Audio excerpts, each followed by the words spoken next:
Congratulations. Already చెప్పడం జరిగింది. మళ్ళీ కాకపోతే మన విజయం మరొకసారి గుర్తు చేసుకుంటూ నెక్స్ట్ టాస్క్లోకి వెళ్ళడానికి చెప్తున్నాను మీకు ఎంకరేజింగ్గా. మీ అందరికీ తెలుసు మనకు భూత్పూరు క్రమశిక్షణతోటి జీపీ ఎలక్షన్స్కి బందోబస్తు చేయడం జరిగిందో అదే డిసిప్లిన్తో ఇప్పుడు ఈ మీరు ఎవరైనా సేమ్ వార్డులో బందోబస్తు పడిందా?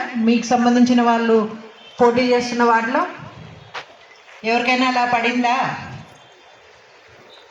వాళ్ళెవరు నాకు డ్యూటీ పడిన ప్రాంతంలో పోటీలో లేరు అనేది అండర్టేకింగ్ రాసిచ్చారా? సంతకం చేశారు కదా.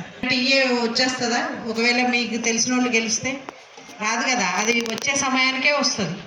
కాబట్టి వాళ్ళ గురించి మనకు అనవసరం, మన మెటీరియల్ కూడా ఉంటుంది. సో చాలా కాషియస్గా ఉండాలి. ఏ చిన్నది ఉన్నా కూడా ఇమ్మీడియట్గా ఇంపార్టెంట్ అయితే మీ కన్సర్న్ ఎస్హెచ్ఓకి మీ ఆఫీసర్ ఇన్ఛార్జ్ ఆఫీసర్ ఎవరు ఉన్నారో వాళ్ళకి ఇన్ఫామ్ చేయండి. అక్కడి నుంచి మార్నింగ్ లేచి ఫ్రెష్ అప్ అయిన తర్వాత 100 మీటర్స్ లైన్ మీరు లాస్ట్ టైం ఎలక్షన్స్ అప్పుడు కూడా చూశారు. జీపీ ఎలక్షన్స్ భాగంగా పెట్టుకున్నారో వాళ్ళకి తర్వాత ఇబ్బంది రాలేదు. ఫస్ట్ ఎవరైతే వదిలేస్తారో అప్పటికప్పుడు చేద్దామంటే అది కాదు. ఆ లైన్ దగ్గర మనం కంట్రోల్ 100 మంది ఒకటేసారి వచ్చినప్పుడు లేడీస్ మనం కాకుండా ఇంకా polling staff and municipal staff కూడా ఉంటారు. లాస్ట్ టైం మీరందరూ ఎట్లయితే వాళ్ళతోటి కోఆర్డినేట్ చేసుకొని చెకింగ్ అండ్ ఫిస్కింగ్ చేయించుకోగలిగారు అదే రకంగా ఈ సో ఏమవుతుందంటే సపోజ్ నేను ఓటు వేయడానికి వెళ్ళలేదు, నా ప్లేస్ ఏదైనా ఇష్యూ అవ్వబోతుంది అన్నప్పుడు ఇమీడియట్గా ఇన్ఫర్మేషన్ ఇవ్వడం.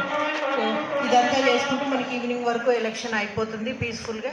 మీరు మళ్ళీ సేమ్ మీ ఆఫీసర్కి చెప్పండి, అక్కడ నుంచి ఎవరు కదలడానికి వీల్లేదు, అక్కడంతా క్లియర్ అని అన్న తర్వాతనే